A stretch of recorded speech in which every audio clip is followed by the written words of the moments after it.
Todopoderoso, en esta hora venimos delante de tu presencia con palabras de agradecimiento, Dios, por lo que tú hiciste, Padre, por nosotros.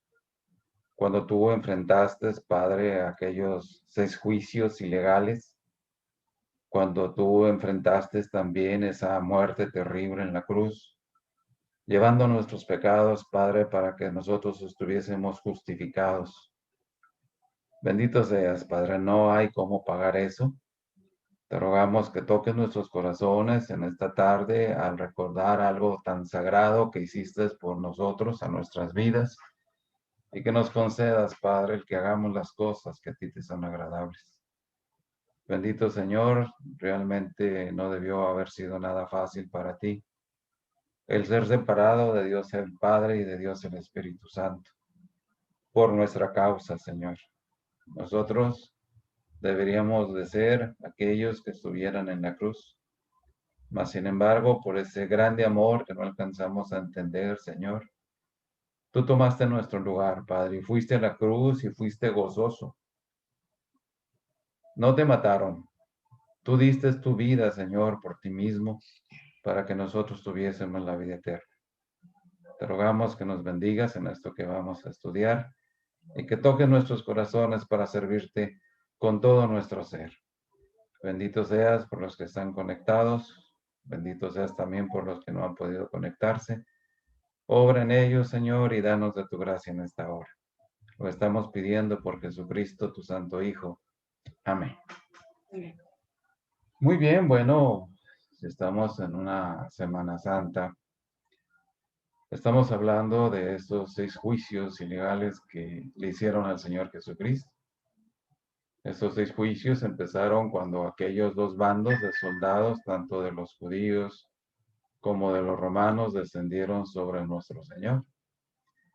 Y en cada juicio que él estuvo enfrentando ante Pilato y Herodes, él fue examinado, él fue enfrentado con mentiras, con acusaciones falsas y ridículas de los falsos sacerdotes, de los ancianos, de los escribas, y lo llevan ante estos gobernantes, y realmente ellos definen, ellos van viendo por la pura lógica que él era un hombre inocente, que él no había hecho nada digno de muerte. Mas, sin embargo, ellos insistían en acusarle. Y como era día de la Pascua, ellos fueron muy listos para llevar a Jesús ante el tribunal romano, porque ellos no podían dar muerte a nadie en un lugar santo, en un día santo. Y entonces van con esas acusaciones ridículas. Una de ellas es cuando le están diciendo que prohíbe dar tributo a César. El Señor Jesús nunca dijo eso. Cuando le enseñaron aquella moneda, le dijeron, ¿de quién es la imagen en la inscripción? Pues de César.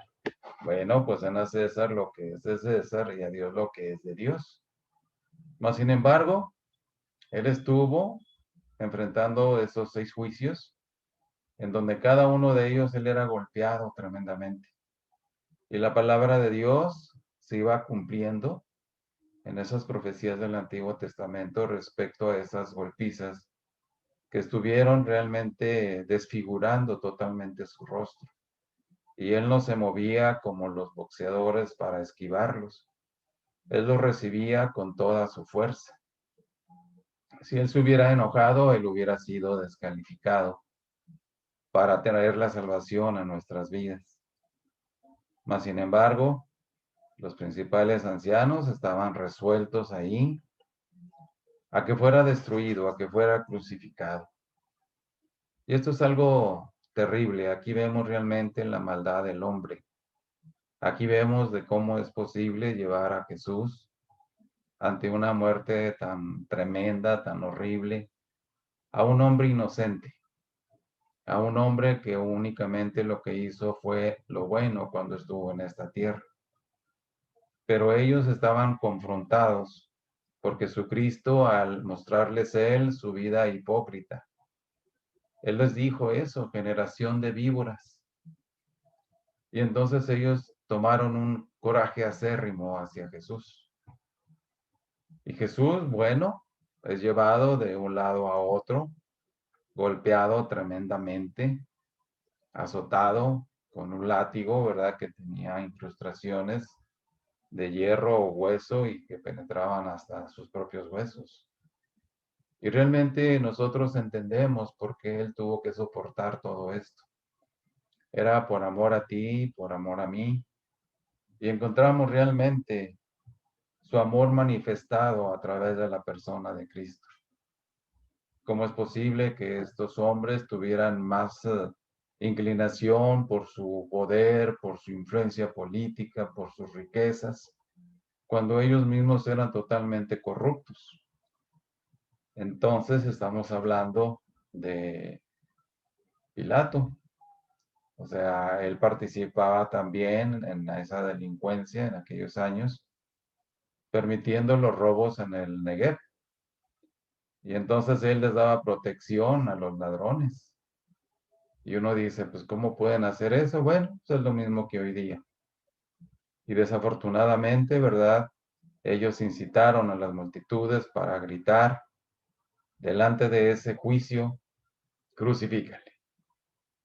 Si los gobernantes romanos tenían la autoridad para poder acusar o defender a un hombre inocente como lo fue Jesús, no lo hicieron. Preguntémonos por qué no lo hicieron. Porque estaba de por medio su prestigio como gobernantes romanos, la influencia como tales y las riquezas y poder que venían por causa de eso.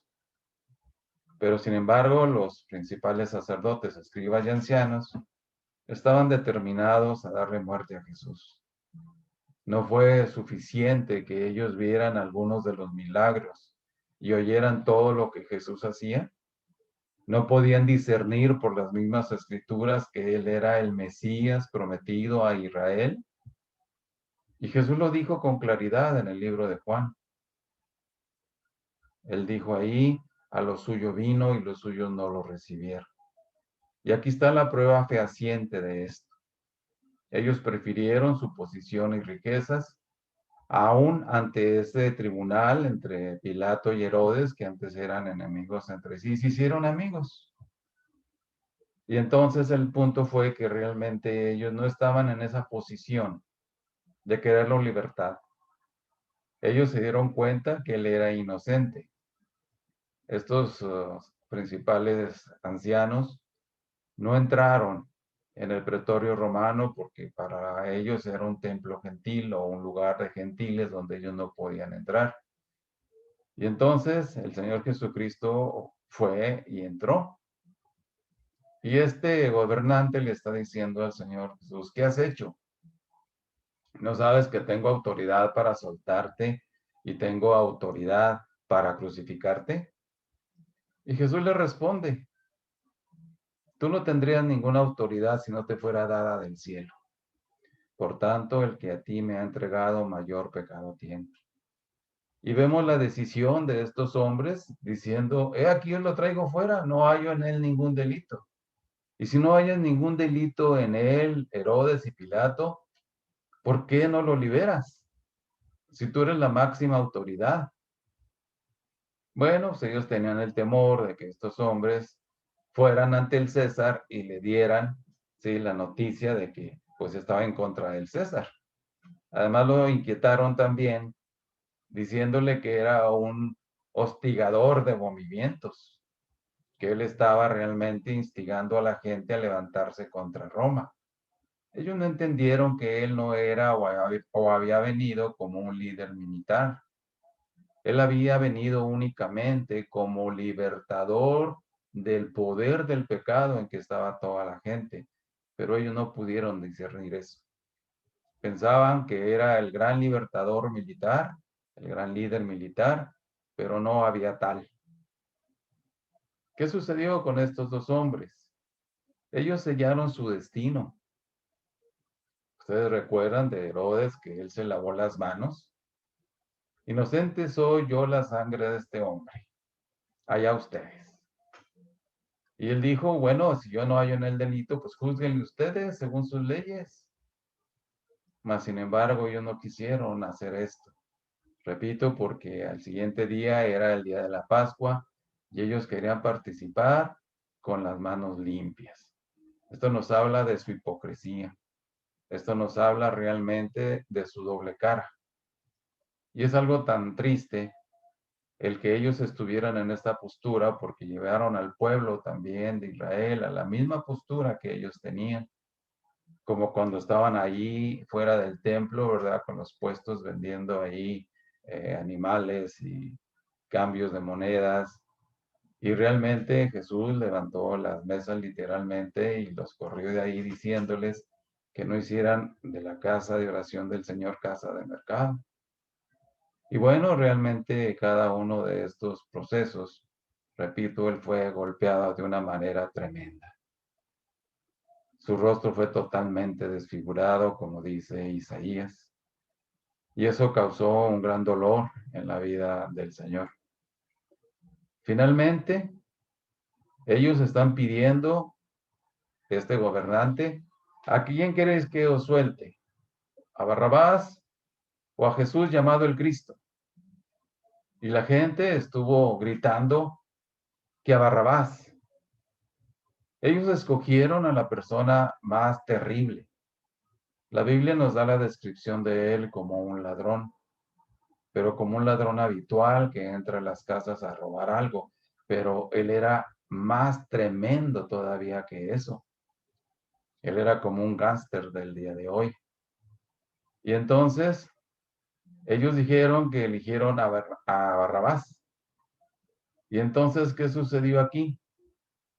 Ellos no quisieron a la persona más buena que ha existido desde todo el tiempo, sino que escogieron al hombre más terrible. Y otra vez la religión hace de un hombre malvado un campeón. Posteriormente nosotros nos encontramos con su muerte, con su crucifixión. Y aquellos hombres estuvieron instigando a este gobernante a que le crucificara. Y entonces él estaba en la postura de que, bueno, pues él no ha hecho ningún mal, ¿de qué le voy a crucificar? Pero era tanta la presión que él cedió. Y él era un hombre preparado, que sabía cómo actuar en las diferentes crisis, así eran entrenados.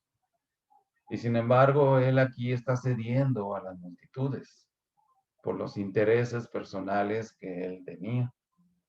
Él era un hombre terrible. Él mató a algunos de sus hijos y a su esposa misma.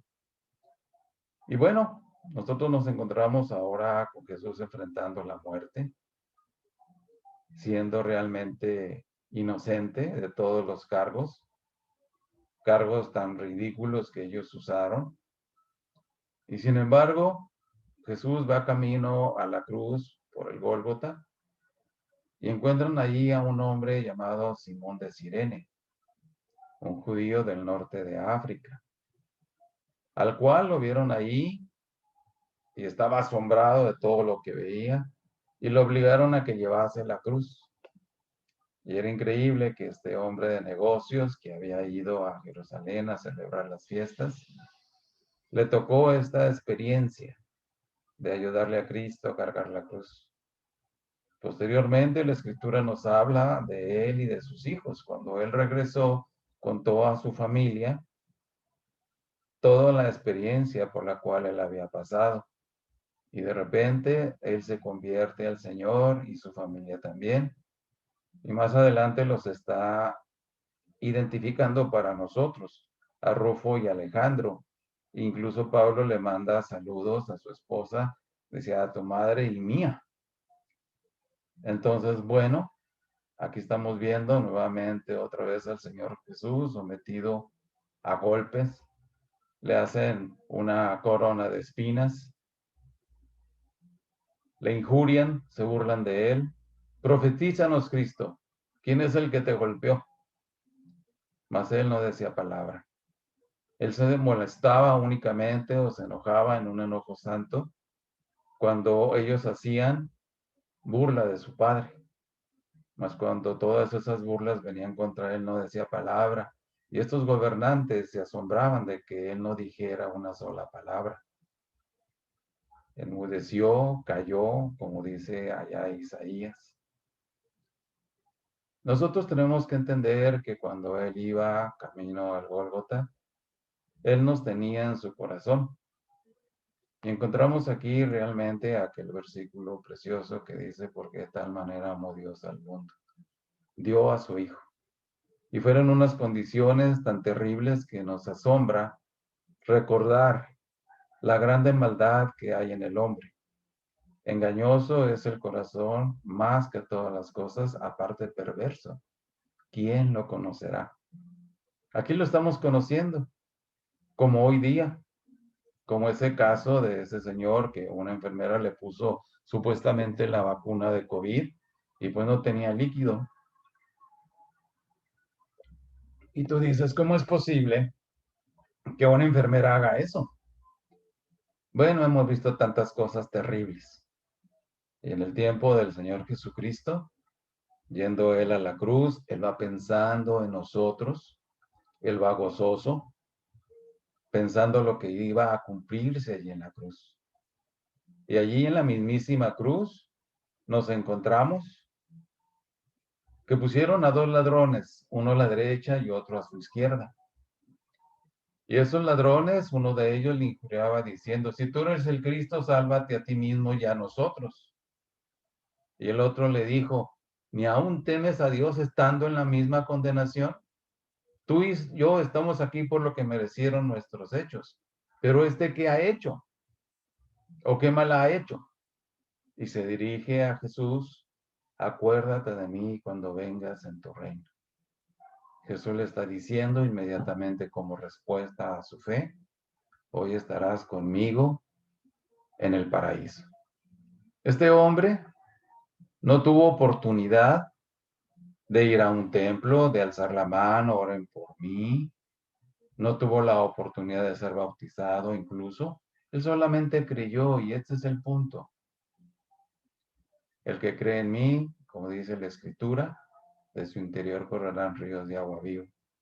Y eso es lo que hizo la diferencia. Esto está marcando estos dos eventos de estos dos ladrones, la humanidad hoy día. Muchos están en sus propios razonamientos, haciendo a un lado a la palabra de Dios. Otros más están creyendo en Señor Jesucristo como el Salvador. Y ahí tenemos una frase, ¿no? Consumado es. Y antes de esto, él dice unas palabras que alcanzan y hacen eco hasta hoy día. Padre, perdónalos, no saben lo que hacen. Sí sabían lo que estaban haciendo, lo que no sabían era la consecuencia de sus hechos. Y realmente estas palabras, repito, se extienden a nuestros días, de tanta gente cayendo en pecado, de tanta gente que no podemos ni siquiera guardar una ley sanitaria, cuando se nos dice que no salgamos y nuestras playas están atestadas de gente, sin ningún cuidado, y Dios libre a esta nación de una tercera ola de este virus tan mortal. Pero el punto aquí es, Padre, perdónalos, no saben lo que hacen. Y realmente él no tenía ningún coraje, ningún odio hacia aquellos que eran sus enemigos. He aquí la oportunidad. Y la oportunidad la vemos muy clara con el centurión. Verdaderamente este era hijo de Dios. Y así fue. Entonces los primeros convertidos fueron el centurión, después Simón y después esta gente inmoral como este ladrón que creyó. Y esto es realmente una demostración del amor de Dios y su misericordia para con nosotros.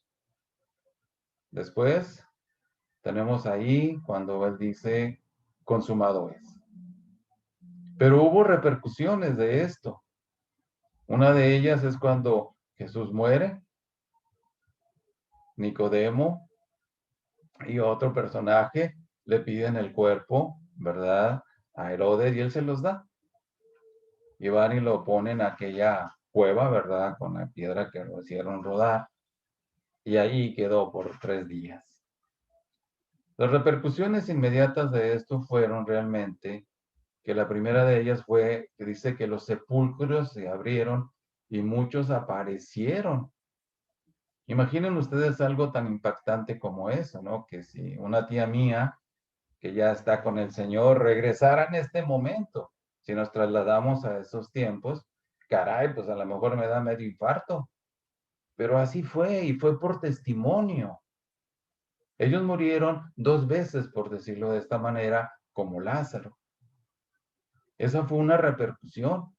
La siguiente fue que el velo que estaba en el templo, que era muy grande, elaborado con muchas cintillas por ahí, dice que se partió en dos, dándonos a entender con esto que ya teníamos entrada a la presencia de nuestro Señor. Y es algo realmente tremendo. Esto quería decir que ya cualquier cristiano que creyese en Él podía entrar a la mismísima presencia de Dios, gentiles o judíos. No nos podemos imaginar que hoy día hay judíos que no creen en el Señor, que les está prohibido que crean en la Biblia. Desgraciadamente, así es. Después de esto, Él les da una señal, la señal del profeta Jonás. Ellos pedían una señal y Jesús les dio la señal del profeta Jonás. Y les dijo, como Jonás estuvo en el vientre de la tierra 3 días y 3 noches, así el Hijo del Hombre estará en el centro de la tierra 3 días y 3 noches. Esa fue la señal de que él iba a resucitar. Pero era una palabra desconocida para ellos en ese tiempo hasta cierto punto. Una situación, no una cuestión de resucitar, sino de resucitación. Lázaro tuvo una resucitación. ¿Por qué? Porque después ellos volvieron a morir y no fue una resurrección genuina. Pero aquí el punto es realmente las repercusiones de la cruz. Posteriormente nosotros tenemos la resurrección, que fue el más grande evento de la historia de esta pobre humanidad. Y Pablo nos lo está relatando ahí en Primera de Tesalonicenses 4, 13 al 17. Tampoco queremos, hermanos, que ignoréis acerca de los que duermen, para que no os entristezcáis como los otros que no tienen esperanza. Porque si creemos que Jesús murió y resucitó, así también traerá Dios con Jesús a los que durmieron en él. Por lo cual os decimos esto en palabra del Señor, que nosotros, que vivimos, que habremos quedado hasta la venida del Señor, no procederemos a los que durmieron. Porque el Señor mismo, con voz de mando, con voz de arcángel y con trompeta de Dios, resucitarán primero. Luego, los que vivimos, los que hayamos quedado, seremos arrebatados juntamente con ellos en las nubes para recibir al Señor en el aire y así estaremos siempre con el Señor. ¿Qué sucedió aquí con los tesalonicenses? Hubo un malentendido y un temor de que el rapto ya hubiera acontecido, por lo cual Pablo les escribe esta carta para confirmar su fe y calmar sus temores. Esto vino porque algunos falsos cristianos estaban enseñando falsamente que el rapto ya había pasado. Pero encontramos en 1 Corintios 15:20. Mas ahora Cristo ha resucitado de los muertos, primicia de los que durmieron es hecho. El cristianismo es Cristo. Tú puedes ser un budista, un buen budista sin conocer a Buda. Tú puedes ser un buen confucionista sin conocer a Confucio. Tú puedes ser un musulmán sin conocer a Mahoma. Pero tú no puedes ser un cristiano sin conocer a Cristo. Cristo es algo personal. Es necesario confiar en Él, seguirle y amarle. Esto es un producto natural. Cristianismo recibieron a una persona, la persona de Jesús. He aquí, yo estoy en la puerta y llamo. Si alguno oye mi voz y abre la puerta, entraré a Él y cenaré con Él y Él conmigo. Apocalipsis 3:20. Y dice Juan 1:12, más a todos los que recibieron, a los que creen en su nombre, les dio potestad de ser hechos hijos de Dios. La cruz es un símbolo de nuestra fe en Él, pero es una cruz vacía. La tumba está vacía porque Él ha resucitado, lo cual es el más grande evento en la historia. Y toda la historia ha sido dividida por su venida. La resurrección es el hecho que indica que Dios ha quedado satisfecho con el sacrificio cumplido en la cruz. La declaración de 1 Corintios 15, 14 al 20 dice, y si Cristo no resucitó, vana es entonces nuestra predicación, vana es también nuestra fe. Y somos hallados falsos testigos de Dios porque hemos testificado de Dios que Él resucitó a Cristo, al cual no resucitó si en verdad los muertos no resucitan. Porque si los muertos no resucitan, tampoco Cristo resucitó. Y si Cristo no resucitó, vuestra fe es vana, aún estáis en vuestros pecados. Entonces también los que durmieron en Cristo perecieron. Si en esta vida solamente esperamos en Cristo, somos los más dignos de conmiseración de todos los hombres. Dice Corintios 20, más ahora Cristo ha resucitado de los muertos, primicias de los que durmieron es hecho. Es importante. Si Él no resucitó, nuestro trabajo de hablar en las calles y repartir folletos a la gente es en vano. Si Él no resucitó, aún estamos en nuestros pecados. Si Él no resucitó, nuestros amados que aceptaron a Cristo y que durmieron están perdidos para siempre. Pero ahora Cristo ha resucitado de los muertos, dice Corintios 15, 20. Y este evento es el fundamento de nuestra fe y esperanza en el cielo. La resurrección es una prueba de que Jesús es Dios. Número uno, Él dijo que tenía poder para perdonar pecados. Él dijo que tenía poder para dar vida eterna. Él dijo, yo y el Padre uno somos. Él dijo también, el que me ha visto a mí, ha visto al Padre. El ver a Jesús era ver al Padre. Él dijo, nadie viene al Padre sino por mí. Él dijo, yo soy la puerta. Él dijo también, yo soy la resurrección. Y él dijo, yo le resucitaré en el día postrero. Esto a cualquier persona que sea salva. Debemos guardar estas declaraciones en nuestra mente y en nuestro corazón. ¿Puede cualquier hombre ordinario hacer declaraciones como estas con tanta autoridad? Pero el sello de Dios sobre cada declaración fue la resurrección. Mateo 12, 39 y 40. La generación mala y adúltera demanda señal, pero señal no les será dada, sino en la señal del profeta Jonás. Porque como estuvo Jonás en el vientre del gran pez 3 días y 3 noches, así estará el Hijo del Hombre en el corazón de la tierra 3 días y 3 noches. Y en Romanos 1, 4, a griegos, ya no griegos, a sabios, ya no sabios, soy deudor. Esta es realmente la señal suprema de su deidad, la única prueba definida realmente de su deidad. Hay otras señales de su deidad como los milagros y la muerte por 3 días, pero la señal verdadera se nos da en Romanos 1:4, levantado por el Espíritu de Santidad. La resurrección es, pues, el sello o la prueba de su deidad. El otro punto es que su resurrección es la base de nuestra justificación. ¿Cree usted que es posible para Dios tomar a un hombre y justificarlo delante del trono del cielo y declararlo absolutamente justo y libre? Pues sí. Romanos 5:1 no lo dice. Justificados pues por la fe tenemos paz para con Dios por medio de nuestro Señor Jesucristo. Y Romanos 8:1 igual. Ahora pues ninguna condenación hay para los que están en Cristo Jesús, los que no andan conforme a la carne, sino conforme al Espíritu. Este es el Evangelio. Para mí, el tratar de justificarme a mí mismo por mis palabras solamente me estaría condenando. En el Antiguo Testamento, cuando dos hombres eran traídos al juez y uno era inocente y el otro culpable, el inocente era absuelto y el culpable era condenado. Deuteronomio 25:1. Si hubiera pleito entre algunos y acudieren al tribunal para que los jueces los juzguen, estos absolverán al justo y condenarán al culpable. Pero en la actualidad, como ha sucedido con nosotros, Los culpables son declarados inocentes como nosotros, y el inocente es declarado como Cristo, por cuanto todos pecaron y están destituidos de la gloria de Dios. Pero cuando son salvos, son declarados inocentes, porque Dios no tiene nada en contra de ellos.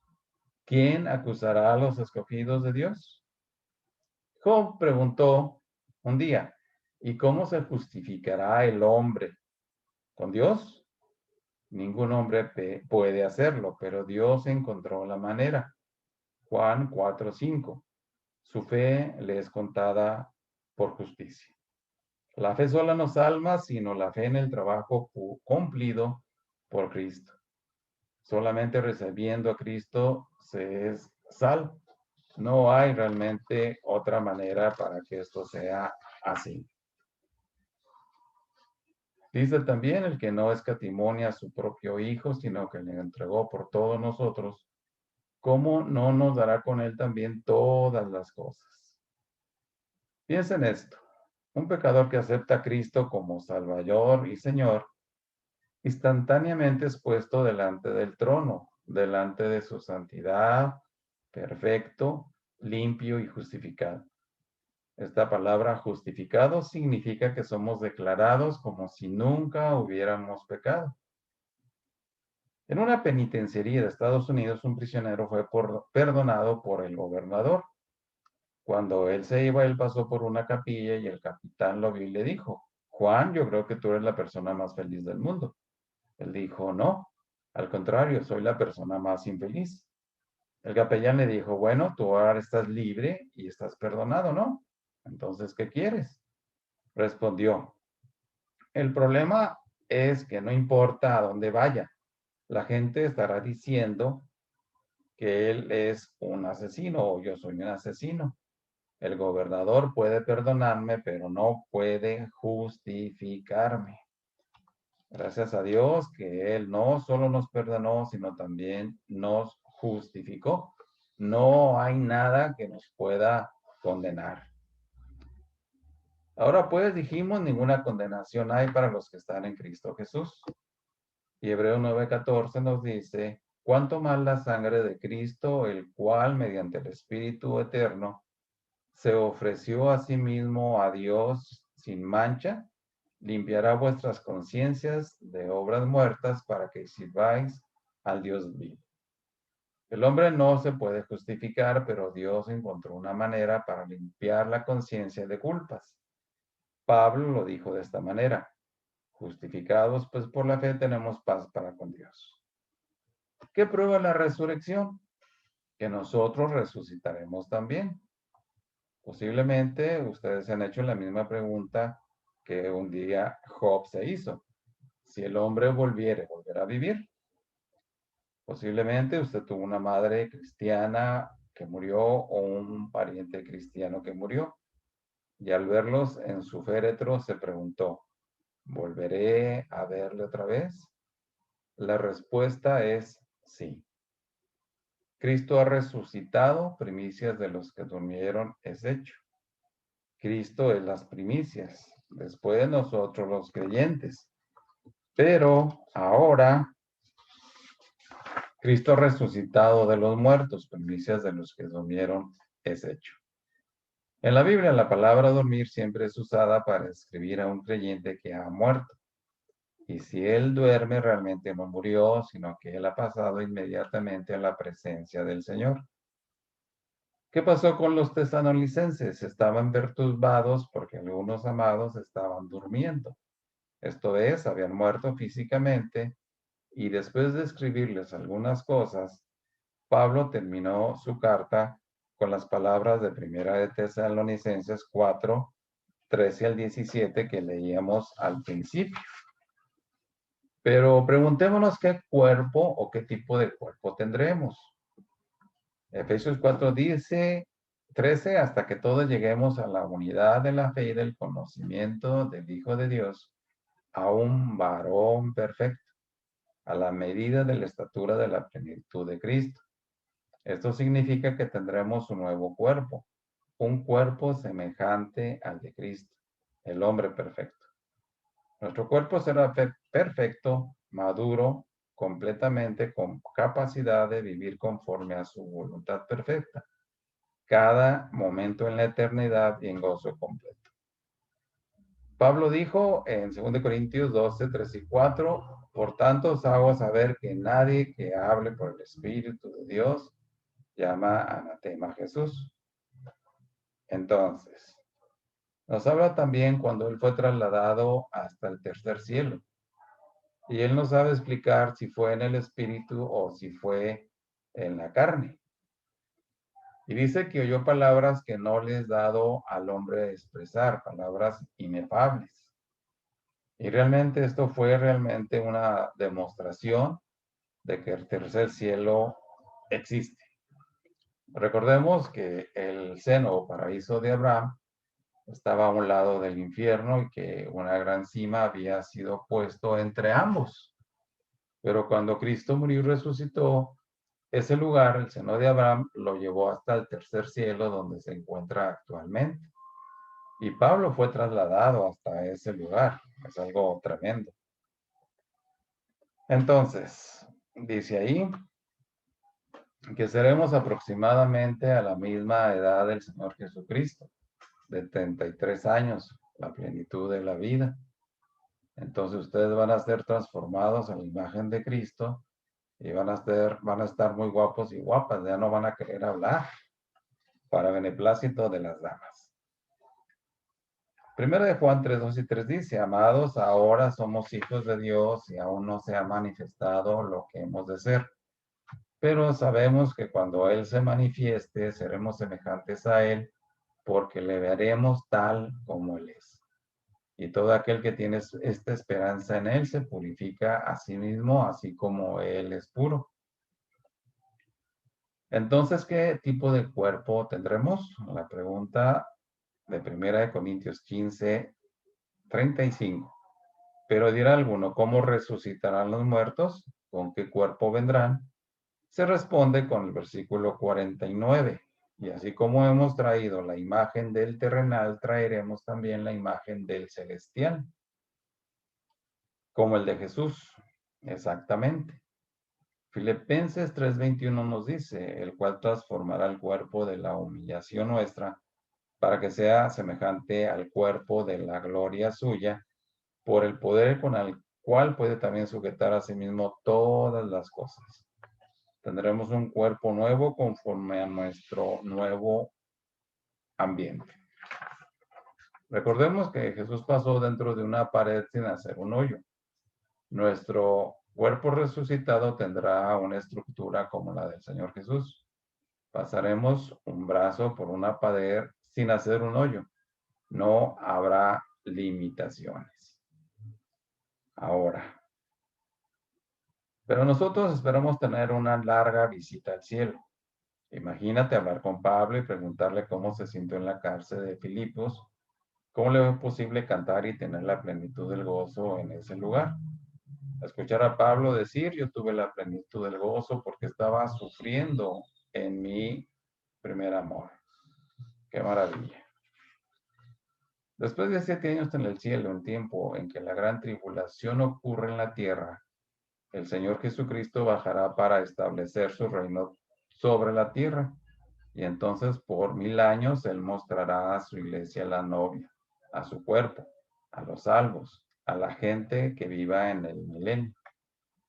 Posiblemente te has de preguntar, ¿dónde está el cielo de los cielos? La respuesta es arriba, atrás de los millones y millones de galaxias. En nuestros nuevos cuerpos podremos viajar a ese lugar tan rápidamente como el pensamiento. El lugar de Dios será perfecto. Cristo dijo en Juan 14:2, voy pues a preparar lugar para los otros, para vosotros. Él lo dijo hace casi 2000 años. Él dijo y todo fue creado. Él mandó y todo existió. Yo pienso que estas mansiones serán algo maravillosas, tremendas, inexpresables. Aún observamos cada pequeña cosa hecha personalmente por Él como un símbolo de su cuidado y de amor por nosotros. Leí en una ocasión en un periódico acerca de una luz de nieve en Suiza. la cual había sucedido 72 años atrás. Cuando esto pasó, un hombre de 28 años de edad fue cubierto por la nieve. Él dejó a su esposa con un niño de 1 año de edad. Este niño creció y cuando él tenía 72 años fue y escarbó en el lugar en donde había muerto su padre hasta que lo descubrió. Él encontró a su padre de 28 años de edad en un perfecto estado de conservación. Imaginen a ustedes ahí este hijo de 72 años de edad observando a su padre de 28 años de edad. Bueno, así será también en el cielo. Todos tendremos la edad de Jesús, la edad perfecta.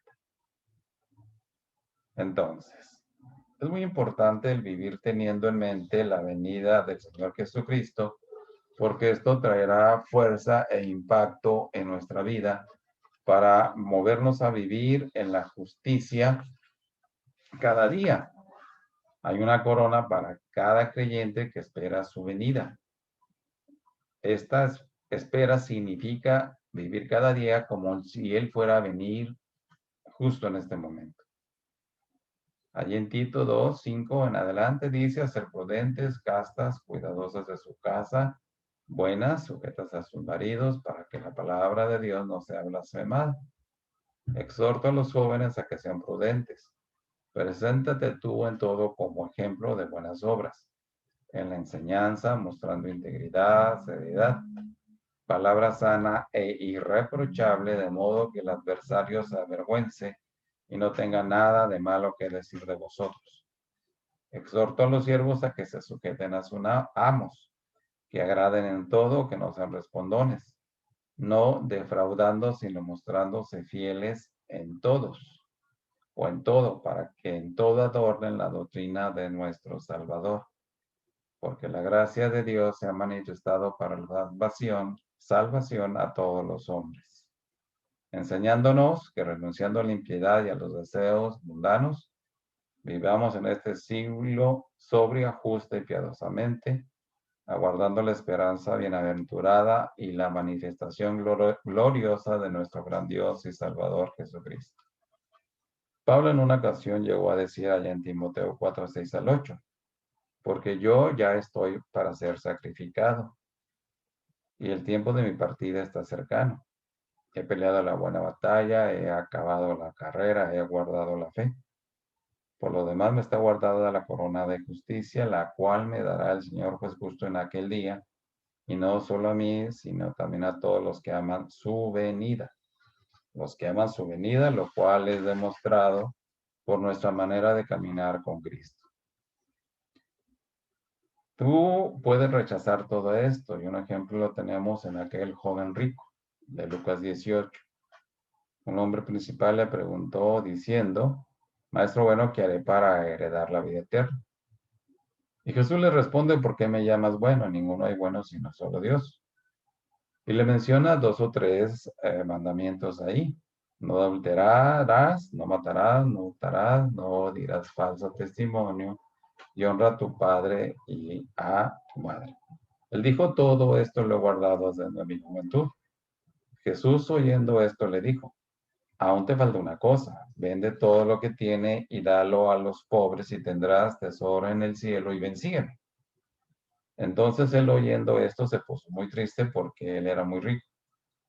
Al ver Jesús que se había entristecido mucho, dijo, cuán difícilmente entrarán en el reino de Dios los que tienen riquezas, porque es más fácil pasar un camello por el ojo de una aguja que entrar un rico en el reino de Dios.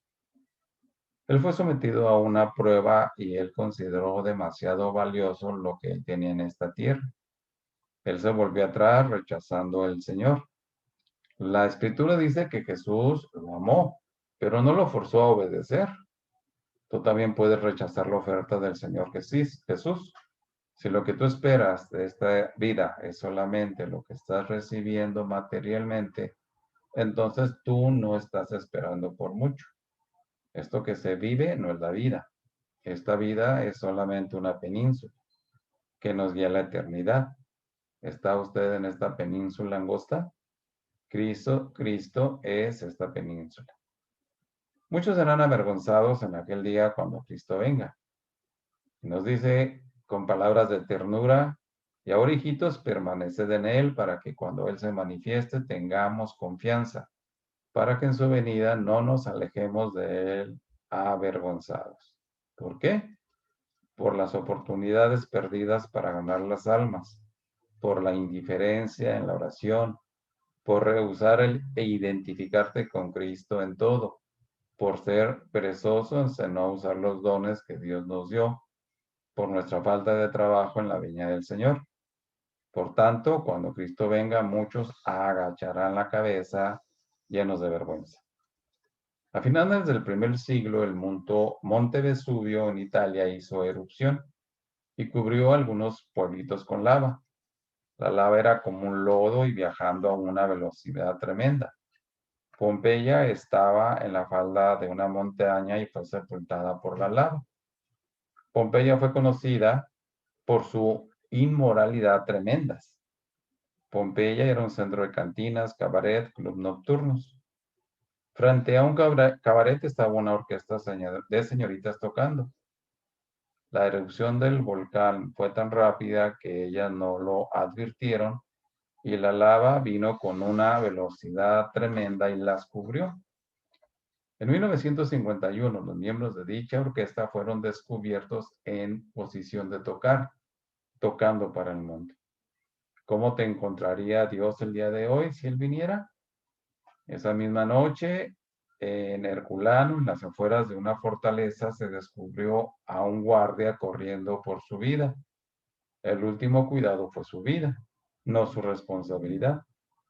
Otro guardia fue encontrado en posición de vigilar con su lanza, vigilando hasta el fin. Él le fue fiel hasta la muerte. Otro fue encontrado en posición de correr con una bolsa de dinero. Su último cuidado fueron las cosas materiales. Pero aquí hay un interrogante para cada uno de nosotros. ¿Cómo nos encontrará Cristo cuando Él venga? Si nos toca ese rapto, si se diera ahorita en este momento, ¿cómo nos encontraría? La palabra de Dios no habla cuando esto va a suceder, pero una cosa es segura, eso va a suceder tarde que temprano. Y bueno, este fue pues un estudio, una predicación, podemos llamarlo así, para que nosotros tengamos un semblante de lo que estamos celebrando en Semana Santa. Y esto nos debe hacer recapacitar por ese grande amor que Él tiene.